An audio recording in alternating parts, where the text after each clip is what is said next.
You weren't born into peace. You were born into a silent war, one your family never spoke of, but one you felt in your bone. Every scar you carry is a continuation of battles they never finished. But you chose differently. You chose to end it. You didn't ask for the war in your blood, but you were born into it. You came into this world with the sound of old battles already echoing through your bones. Before you could walk, before you could speak, you were already carrying weight. Not toys, not innocence, weight.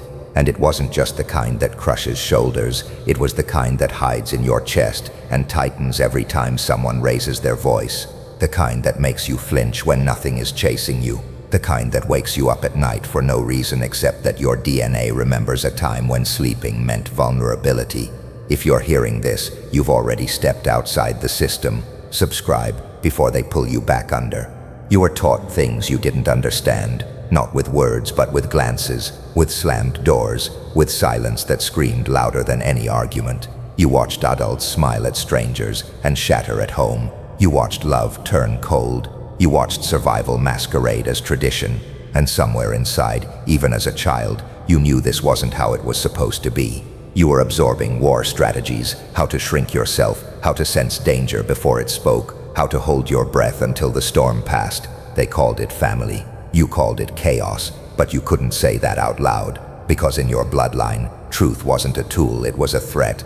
Honesty got buried under rugs. Feelings were only safe if they were muted. You learned early how to fake fine, how to smile with broken teeth, how to play the peacemaker while your own world was burning. You didn't get to be a child. You were drafted as a soldier into a war you never agreed to fight. The patterns were ancient, passed down like sacred relics. Anger was inherited like eye color. Shame wrapped around you like an heirloom quilt.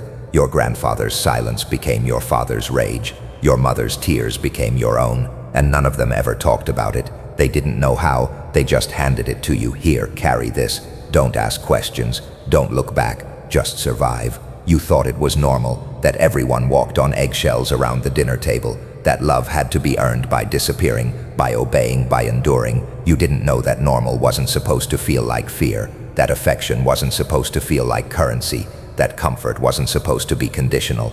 But something inside you started whispering, no. Quiet at first, almost too quiet to notice, but it grew. With every betrayal you forgave too quickly, with every apology you never got, with every time you swallowed your feelings because someone else's emotions took up all the air in the room. It grew. That whisper said, this isn't yours. The pain, the shame, the silence. It didn't start with you. It started with people who never had the space or tools to heal. People who chose survival over softness.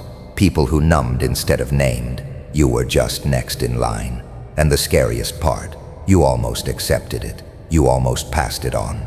That's how these wars last for centuries, through automatic inheritance, through repetition, through blind loyalty to pain disguised as legacy. But something in you, the part that wouldn't stay quiet, started to rise, not in rage, not in rebellion, but in awareness. You started noticing the cracks, the things that didn't make sense, the way love was always tangled with guilt, the way affection always felt like a transaction, the way peace only came when you were alone. You started remembering things differently, seeing memories through a clearer lens. You stopped blaming yourself for wounds that didn't belong to you. You started asking questions the family never wanted to answer. Who taught them how to love like that? Who hurt them before they hurt you? And why did no one ever stop to break the chain? The answers didn't come wrapped in clarity. They came in fragments, in sleepless nights, in therapy sessions, in journal pages soaked with rage, in breathwork and breakdowns. But they came, and with them came a choice. You didn't choose to be born into a bloodline filled with quiet wars and loud silences, but you did choose something they never could, to stop passing it on. That choice made you different, not better, just awake. You didn't need revenge. You didn't need them to change. You just needed to put the weapon down, to stop cutting yourself on the blades they handed you, to build something different, even if you had no blueprint except the ruins they left behind. You chose to feel what they couldn't, to speak what they buried, to cry without shame, to love without performance. You chose to stand in the middle of the battlefield, not with fists clenched, but with hands open, to say this ends here. And it did. The war didn't stop because they apologized. It didn't stop because they healed. It stopped because you finally understood the power of refusal, refusing to carry what wasn't yours, refusing to let pain define legacy, refusing to let history write your future. You didn't break the chain with fire. You broke it with awareness. And that is how you won a war you were never meant to survive. But you did. You weren't born with peace in your lungs. You inhaled war before you took your first breath. Your home wasn't a sanctuary. It was a war zone disguised as a household. The walls never bled, but they echoed with silent tension. You learned to hear danger in footsteps. You memorized the mood of a room before you could spell your own name. They think children don't notice, but you did. You noticed everything. You weren't raised. You were prepared, not for life, but for survival. You were taught how to shrink, how to stay quiet when anger walked in wearing your father's voice.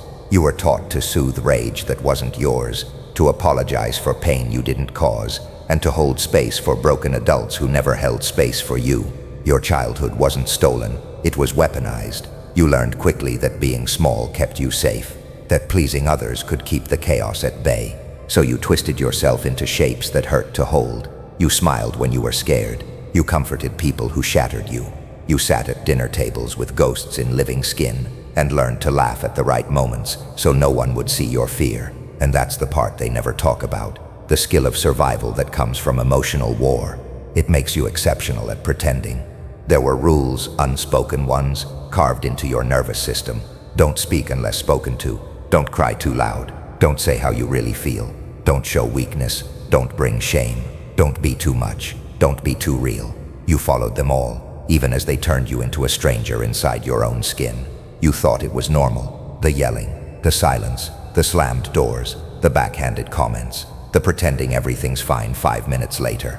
You thought everyone lived that way, walking on invisible glass, hiding bruises that don't leave marks. You thought pain was just part of growing up.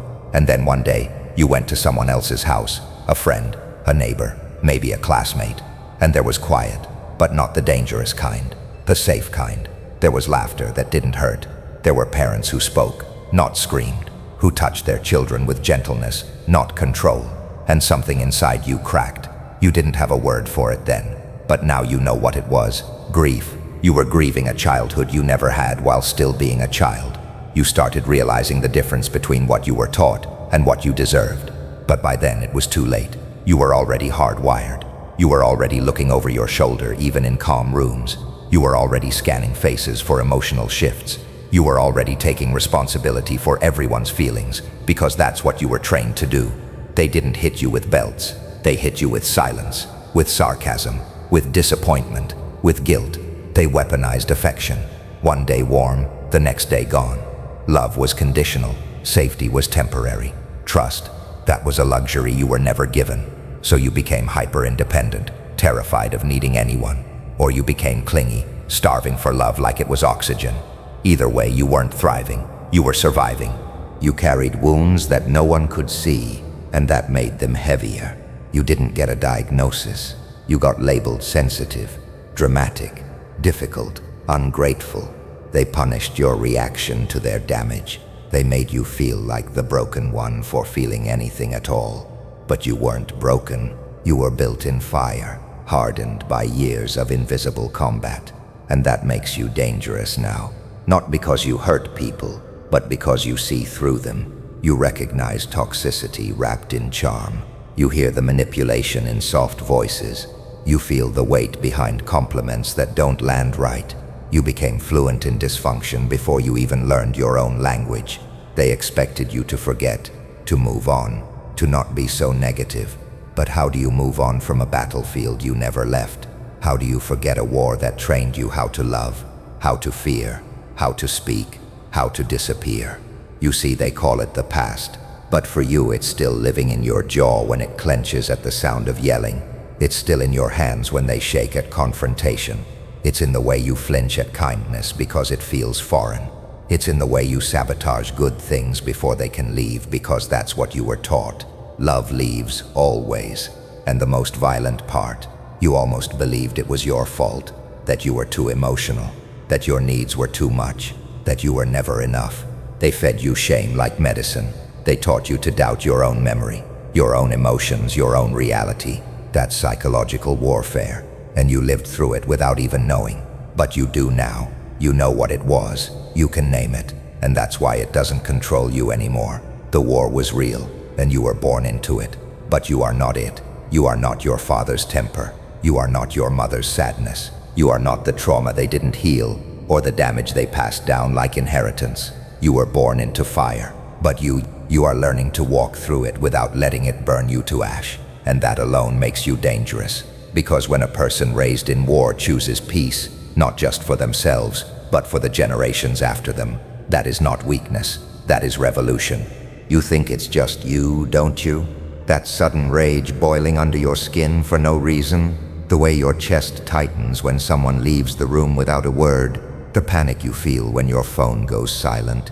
You think you're broken, you think you're too sensitive, too reactive, but you're not. You're carrying wars that started long before you were born. There's a reason your mind feels like a battlefield at night, why you clench your jaw in your sleep, why you're exhausted from fighting enemies that no one else can see. Because the fight didn't start with you. It started generations ago, passed from father to son, mother to daughter, whispered through bloodlines and etched into your bones like ancient scars. You've inherited wounds that were never yours, trauma with no timestamp, emotions that don't belong to your story but live in your body like squatters. You were born into unfinished sentences, raised in households built on emotional landmines, and now you flinch at soft sounds. You overanalyze silence. You can't tell if your fear is real or if it belongs to someone else entirely. But make no mistake, it's real.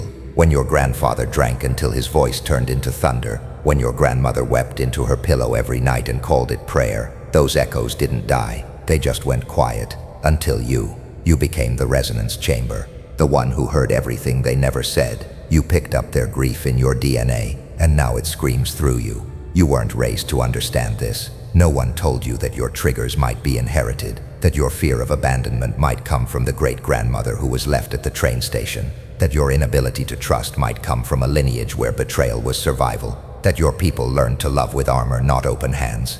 You think it's you, but it's them inside you. When you explode over something small, it's not just about the present, it's about the hundreds of tiny betrayals before you were even born. It's the echo of your father never feeling good enough, your mother never being chosen, your ancestors silenced, imprisoned, enslaved, abandoned, humiliated, and told to smile through it. Now it pulses in your nervous system. You inherited the signal, but not the story. You are the living echo of everything they endured and never resolved. You ever wonder why you feel rage before you feel sadness? Why you push people away the moment they get too close? That's protection passed down. Instinct learned from people who didn't survive intimacy. Love to them meant danger. Vulnerability meant attack. So they armored up, and now so do you. This isn't poetry, it's biology. Your trauma responses were coded into you before you even had language. Before you could walk, your body learned patterns, learned how to survive in war zones disguised as homes. Your heartbeat synchronized with tension. Your skin learned to read tones faster than words. You didn't learn to speak until you first learned to flinch. And now, you live in the crossfire of emotions you don't understand. Because they never taught you how to process, only how to suppress. They taught you that crying was weakness, that anger was sin, that silence was golden, even when it was killing you. So you shoved it all down, the pain, the questions, the instincts. But buried things grow roots, and one day they bloom into panic attacks, into broken relationships, into waking up and feeling like a stranger in your own skin. But here's the part no one tells you. Those echoes are not curses. They're signals, warnings, reminders that your story has depth, that you are not just healing your life, you are healing a bloodline, that your pain didn't start with you, but it could end with you.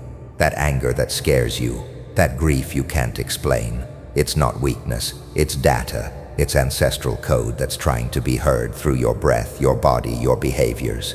The war didn't start with you, but maybe you're the one meant to finish it.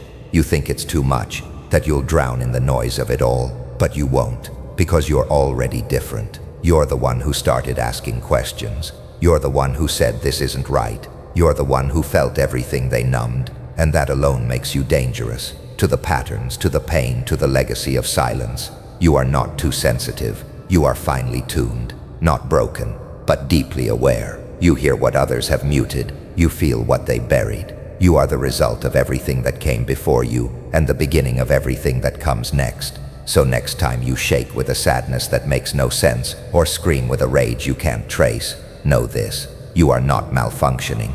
You are responding to the past. You are grieving things that never got grieved. You are feeling for people who had to go numb just to survive, and that makes you sacred. You are the echo of unfinished battles, and the first answer, the first fire, the first refusal. You're the one who didn't just inherit the war, you chose to end it. Quietly, relentlessly, unapologetically, because someone has to, and it looks like that someone is you.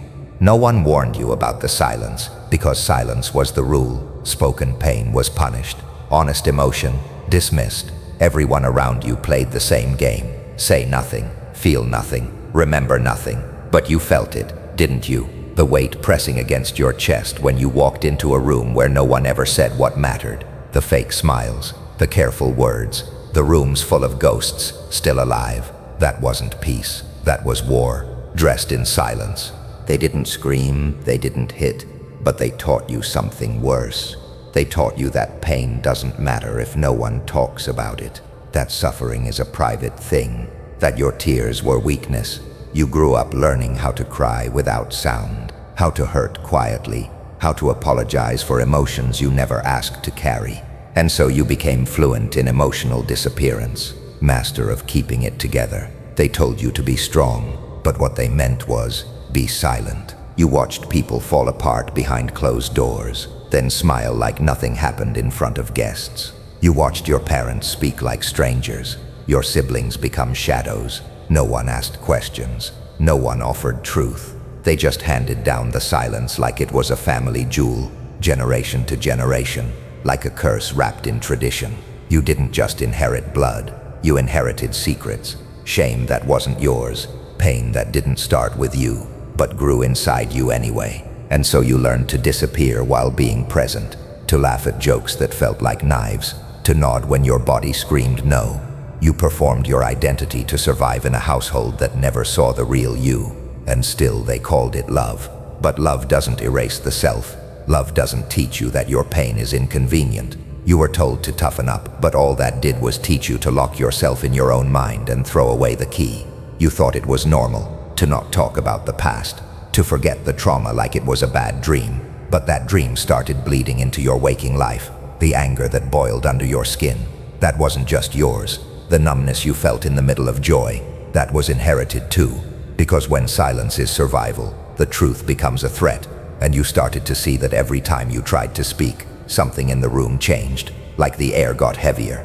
Maybe you tried once, just once, to say how you felt, to ask, to open up, to confess, and the silence that followed, or worse, the dismissal, was louder than any scream. They looked at you like you were the problem, like your honesty was disruption, like your truth was betrayal. So you shut down, again, and told yourself it's better this way, easier, safer. But easy isn't healing, it's hiding, and you knew that. Deep down you knew. That's the curse, not the violence, not the yelling, but the erasure, the rewriting of history in real time, the stories that were never told, the feelings that were never validated, the years of pain shoved under carpets and behind smiles. You inherited their silence, and they expected you to pass it on like a family heirloom. But something in you broke the pattern, not because you were stronger, but because you couldn't carry it anymore without losing yourself. And when you started asking questions, they looked at you like you were setting fire to the home. But you weren't. You were just trying to breathe in a place that taught you to suffocate politely. You wanted answers. Why no one talks about the uncle who disappeared? Why grandma cries when no one's looking? Why your father never says I love you but flinches at tenderness? You wanted truth, but truth makes them squirm. So they called you sensitive, dramatic, ungrateful.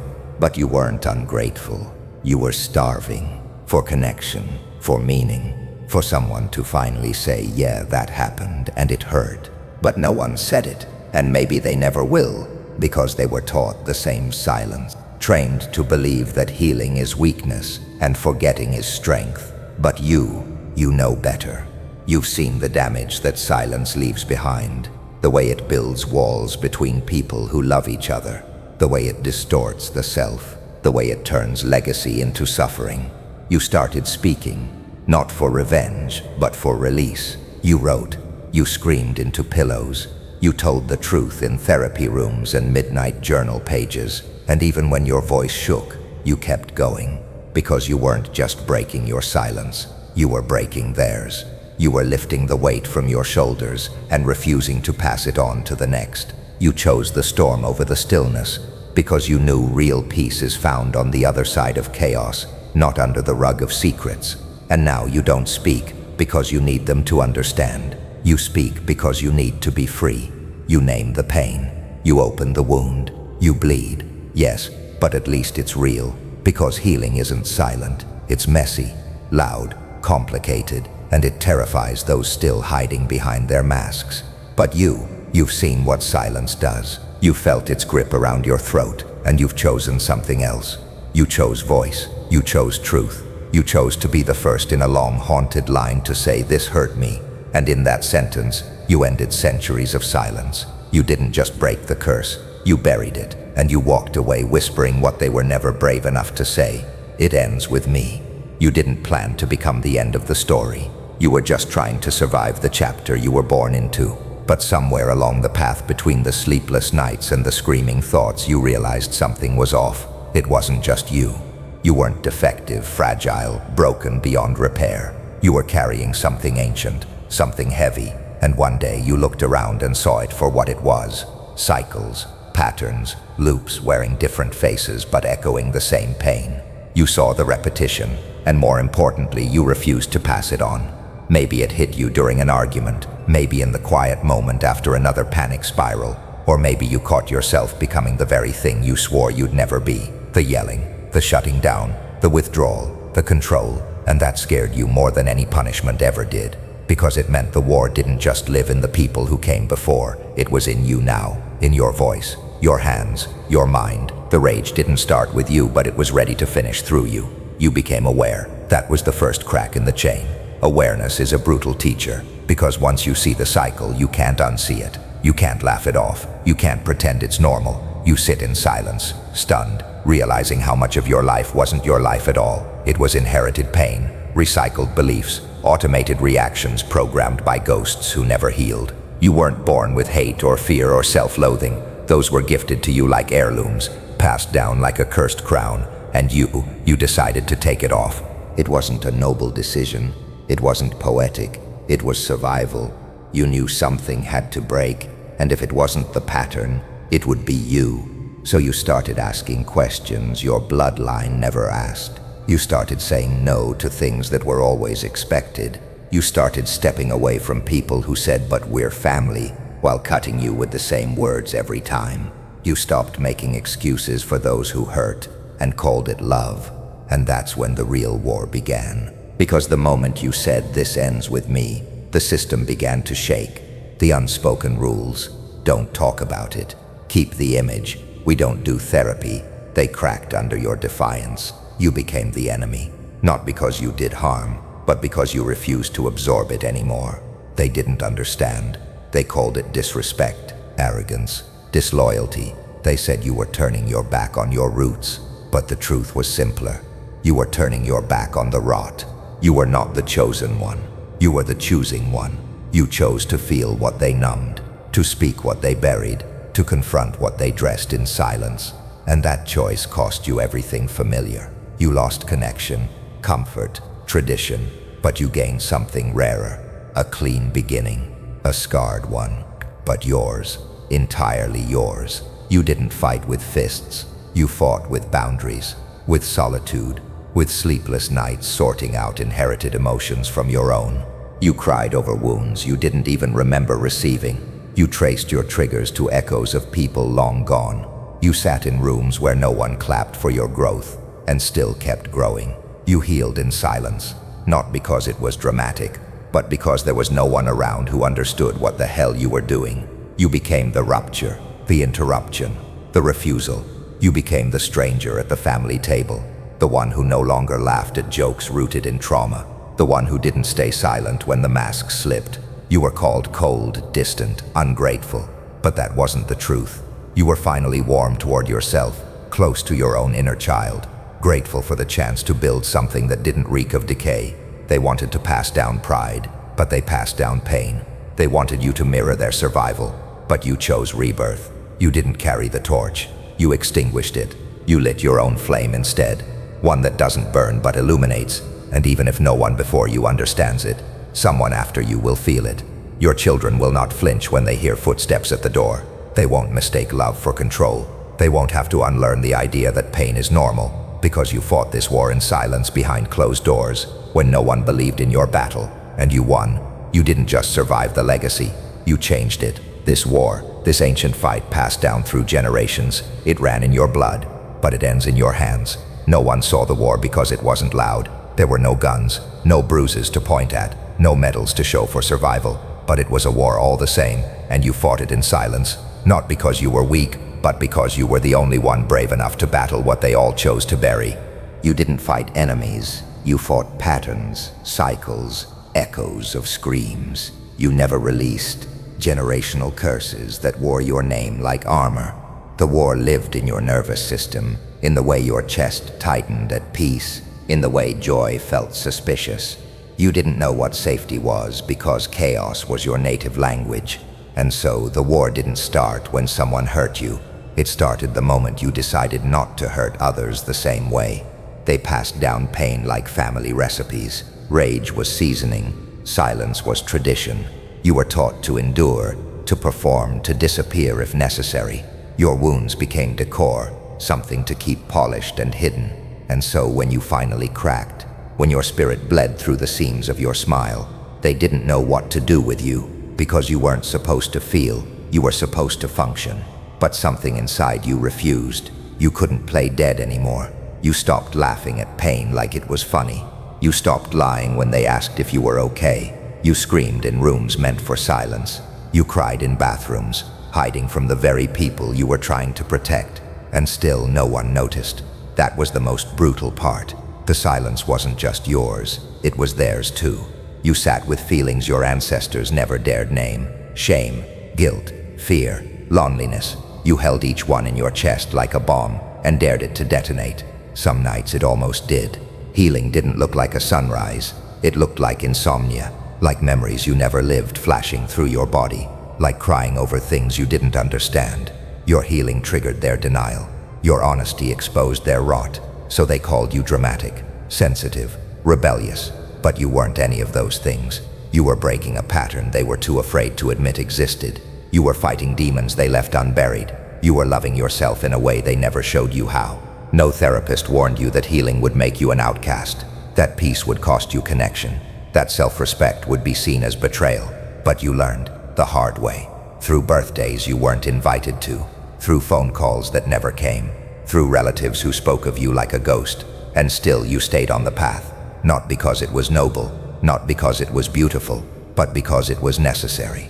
There were days you wanted to run back, days where being numb seemed easier, but you had tasted clarity, and clarity once seen cannot be unseen. You faced your mirror without flinching. You asked questions no one else would dare whisper. Why do I hate myself when I rest? Why does love feel like danger? Why do I flinch when someone raises their voice? You didn't ask for answers. You demanded them. You dissected your reactions like a surgeon with shaking hands. Every trigger became a doorway. Every panic attack a message. Every breakdown a rebirth. You forgave people who never apologized, not because they deserved it, but because you did. You let go of stories written by wounded authors. You rewrote your origin in ink and blood.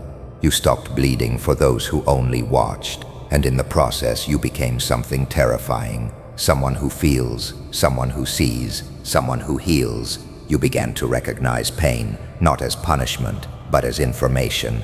The rage you inherited wasn't yours. The fear you carried wasn't born in you. You became fluent in the language of wounds, and that fluency changed you. You learned when to speak, and when silence said more. You learned that boundaries aren't walls, they're doorways into the version of you that needed protection long ago. The world still doesn't understand you. It probably never will, because it doesn't know what it takes to fight a war no one believes in. to cry over wounds no one can see, to choose not to pass down the very sword you were stabbed with. But you understand. You know what it feels like to walk away from the only version of love you ever knew, just to find a quieter, healthier one. You know what it's like to dig through your childhood with trembling hands just to find out which parts were yours and which parts were survival. You fought alone, but not in vain, because somewhere in the silence something changed. Your breath deepened, your eyes softened, your rage became calm, and even though they may never say it, you became the one who broke the curse, the one who bled to give others a chance at healing. You weren't weak for crying, you were strong for finally feeling. You weren't broken for pausing, you were wise enough to stop. And now every step you take forward isn't just yours, it belongs to everyone who came before you, and everyone who will come after. The war still echoes, but it doesn't own you anymore. And that right there is the truest form of victory. They said you changed, that you became cold, selfish, distant. You stopped coming to the family dinners where everyone sat at the table but no one said what they really felt. You stopped picking up the phone for relatives who only called when they needed something. You started choosing silence over forced smiles, solitude over shallow connection. And they hated that, because the moment you stopped playing your assigned role, you became a threat to the whole damn script. You didn't just break tradition, you betrayed it. But not out of malice, out of necessity. You were loyal for too long, loyal to dysfunction, loyal to pain wearing the mask of culture. They told you to honor your elders, even when those elders fed you with shame instead of love. They told you family is everything, even when that family drained you like a leech and called it bonding. You obeyed for years, until obedience started to taste like poison. And so you rebelled, not with violence, but with boundaries. You said no, softly at first, then with steel in your throat. You said you didn't want to continue the cycle. You said it's not okay to pretend anymore. And they looked at you like you had murdered something sacred. In their eyes, you were no longer one of them. You had burned the flag of your bloodline. But the truth was simpler. You just stopped bleeding for people who kept sharpening their knives behind your back. They taught you that loyalty means silence, that love means tolerance, that suffering is a rite of passage, and that peace is earned only after you've been broken enough. You believed it, until it broke you.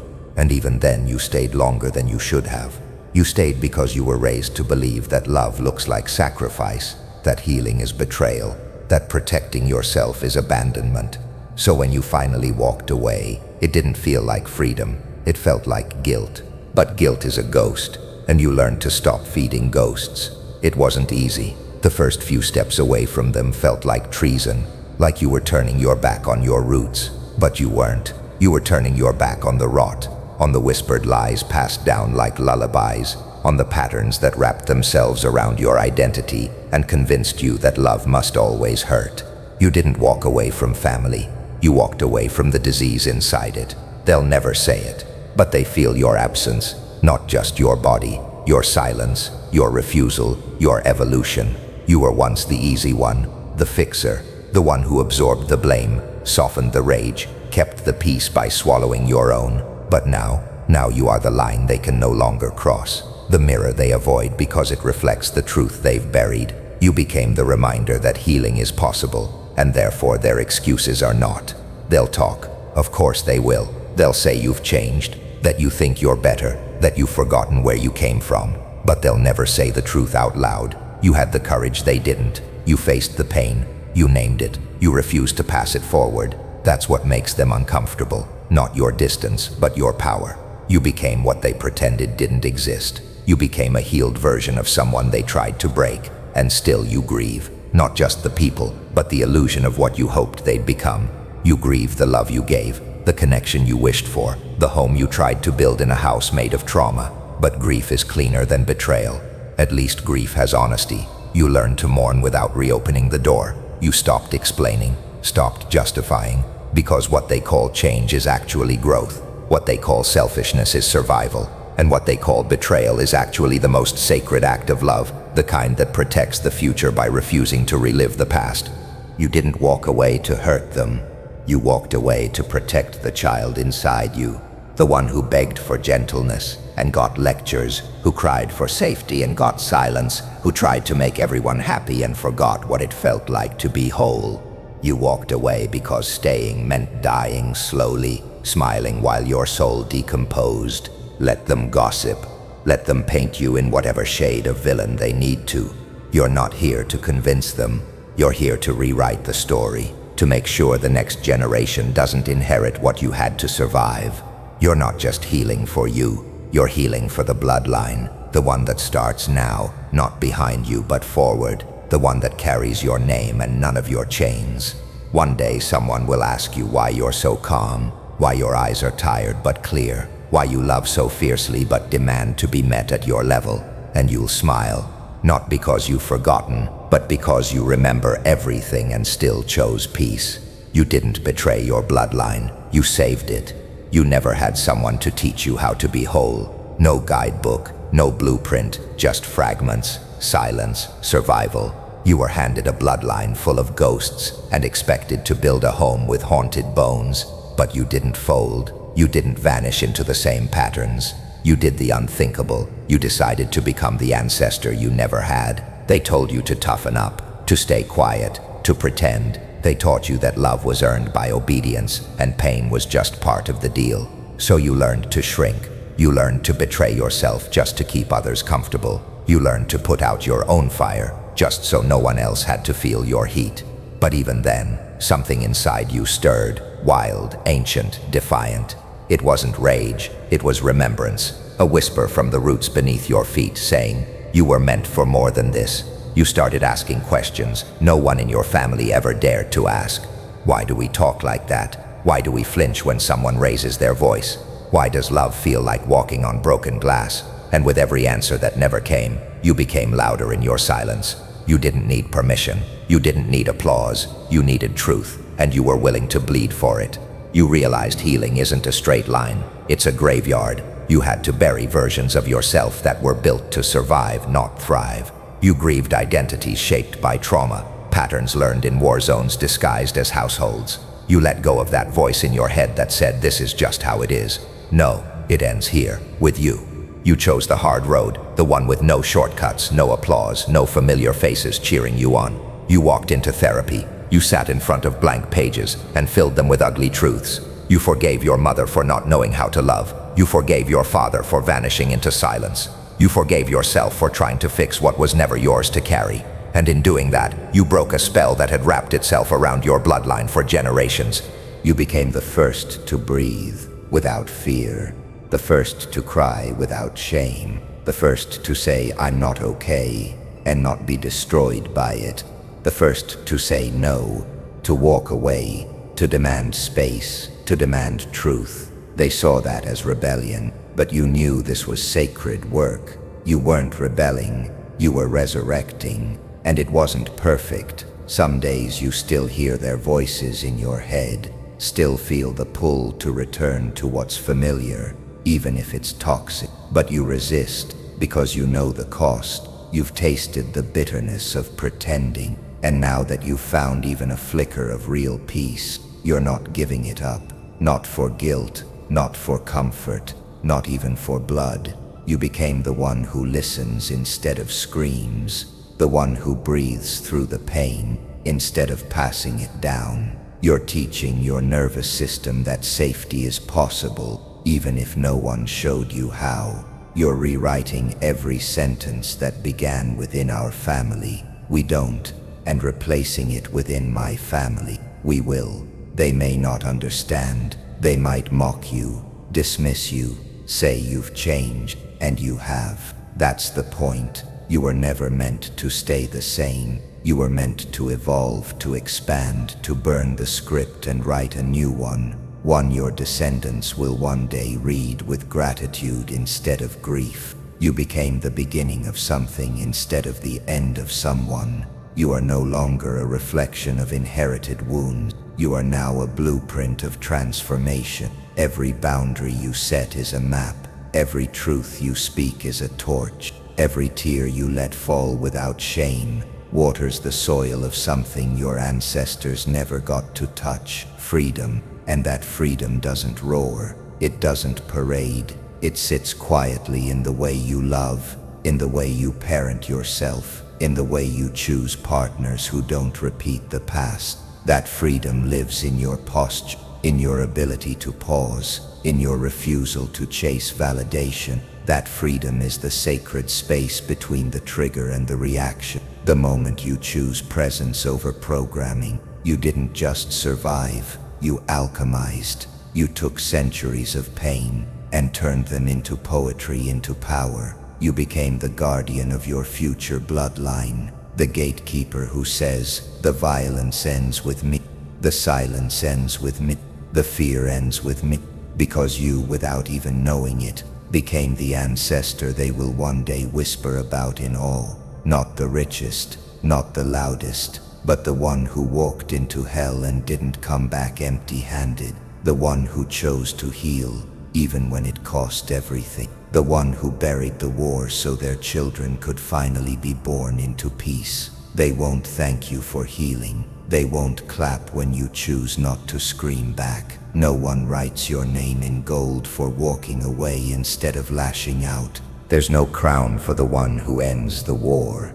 Only silence. And that silence, it's loud, deafening. It follows you into the rooms you no longer enter and the homes you no longer visit. Peace doesn't look like a parade. It looks like absence. It looks like being forgotten by those you bled for. You thought healing would feel like light, like warmth, but it feels like exile. You sit at a new table, one you built from splinters and quiet, and there's no one there but you. Because when you change the story, you stop being familiar, you stop being controllable, and the ones who only knew how to love you when you were broken, they don't know what to do with your silence. They call it distant, they call it pride, but it's not. It's protection. You didn't want to be the villain in their story, but healing made you one. Because people don't hate you for setting boundaries, they hate you for exposing theirs. You made them look at what they'd buried. You became the mirror, the one that didn't lie, and they hated the reflection, so they turned it on you, called you cold, selfish, disrespectful, all because you didn't show up for the cycle again. They think peace is pretty, but they don't know what it cost. Peace is sacrifice. Peace is deleting a number that raised you. It's sitting in your car outside a house you used to call home, knowing if you walk in again, you'll bleed all over the new self you fought to build. Peace is biting your tongue when your inner child wants to scream. It's choosing silence over victory, detachment over being right. They say you changed. Of course you did. That's the point. You buried your old self in a grave no one visited. The version of you who said yes to everything, who stayed quiet to keep the peace. He's gone, and no one mourned him but you. You cried for him in the dark. You grieved the way you used to beg for crumbs. You apologized to the little version of you who didn't know how to leave, and still you kept walking. There's no ceremony for the cycle breaker, no flowers, no forgiveness letters, just you, standing in a field of ashes with your fists unclenched and your voice finally steady. The war was always personal. It lived inside your muscles, your nervous system, your blood. And the only way to win was to stop playing, to put down the weapon you didn't even know you were holding, your silence. People think the hardest part is facing your past. It's not. The hardest part is keeping your peace when the past keeps knocking, dressed like love, when it says come back with the same voice that once told you to keep quiet, when they say, but we're family, as if blood erases wounds, as if genetics grants them eternal access to your soul. But you learned something in the fire. Not everyone who raised you deserved to. Not everyone who called you theirs treated you like a person. And love without accountability is just possession. You know that now. And still, you ache. You ache because you wanted it to be different. You wanted to heal and bring everyone with you. But you learned healing isn't contagious. Some people would rather rot in the past than rise with you into the future, and you had to let them. So now you walk alone, not because you hate them, but because you love yourself enough to walk away. You light candles for the child you were, for the one who didn't understand why love felt like pressure, and you keep walking, even when your knees buckle, even when the silence cuts, because every step you take is a step no one before you dared to take. You are not just healing for you. You are healing for those who came before you, who didn't have the tools, the words, the space, and for those who will come after you, who will never have to taste the poison you swallowed. This kind of peace, it isn't loud, it doesn't announce itself, it moves like smoke, slow, quiet, everywhere. It's the peace that lets you sleep, that lets you say no without guilt, that lets you feel joy without bracing for pain. It's the peace that costs everything you once thought was love, but it's yours now. You'll visit old places and realize they no longer fit.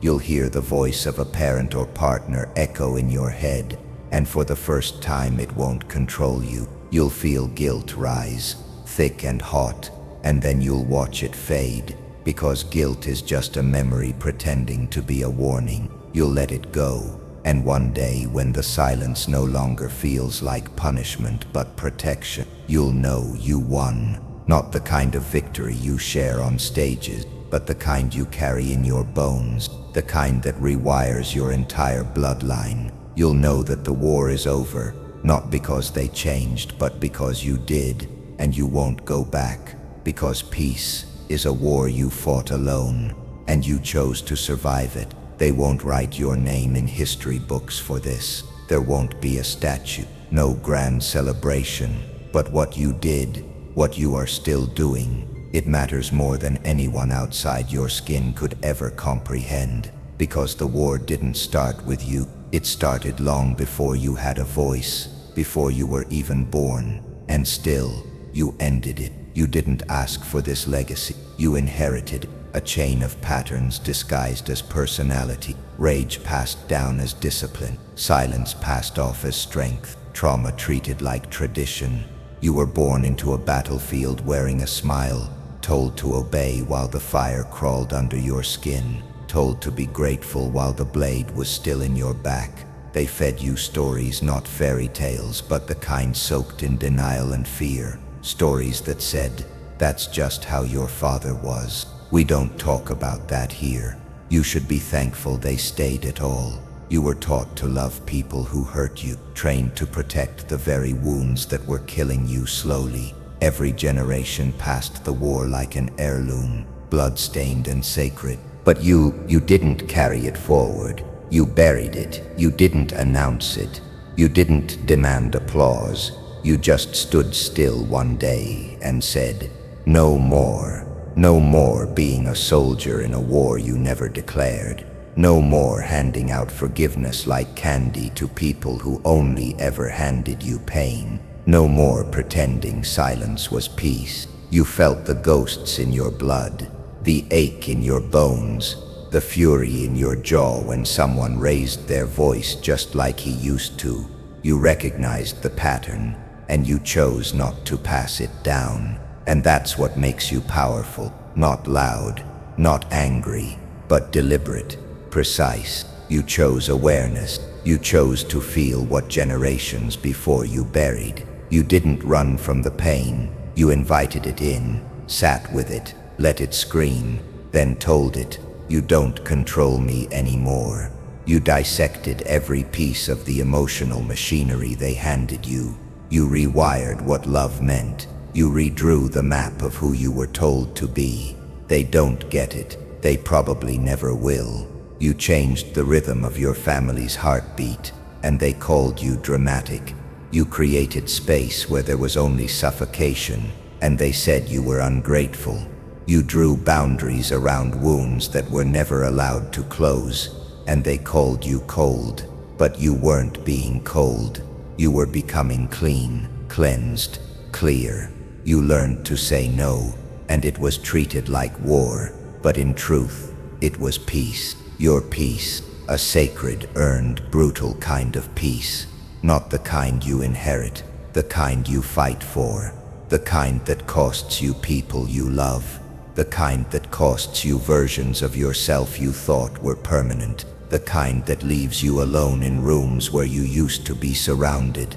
But for the first time you're not lonely, because now you're whole. You became the dam that held back the flood. You became the parent your inner child never had. You became the soft place in a lineage built entirely on hardness. You stopped the noise, the yelling, the manipulation, the generational performance of pretending everything's okay. You cracked the mirror, not to destroy the reflection, but to finally see behind it. And make no mistake, they'll come for you, maybe not with fists, but with guilt, with silence, with phrases like, "You've changed," or "You used to be more respectful." What they mean is you stopped being easy to control. You stopped bleeding on command. You stopped making excuses for behavior that should have been buried decades ago. You stopped mistaking endurance for loyalty, pain for love. They'll feel your absence louder than they ever heard your voice. Because when the one who held all the pain finally drops it, the whole house echoes. That silence, it haunts them. Because you weren't the problem. You were the thread holding it all together. And now you're gone. You didn't walk away with hate in your chest. You walked away with understanding. Not for them, for yourself. You realized that breaking the cycle isn't about revenge. It's about release. You're not trying to hurt anyone. You're trying not to become them. That's the difference. That's the war. That's the victory. Not blood on your hands, but peace in your breath. You've made it further than they ever did emotionally, psychologically, spiritually. You'll raise children, or art, or ideas, without the venom they carried. You'll love in a language they never spoke. You'll sit in quiet and not fear the voices anymore. You'll finally look in the mirror and not flinch. You're no longer flinching. That alone is a miracle, because the war was in your bloodline, but not anymore. You ended it with every boundary, every tear, every goodbye, every scream into the dark that no one heard but still mattered. You ended it, and even if no one ever thanks you, your bloodline will feel it. Even the unborn will feel it. Your children, or your legacy, or the people you heal. They will never carry what you carried. They won't know why, but we will, because the war was real, and you were the one brave enough to bury the sword.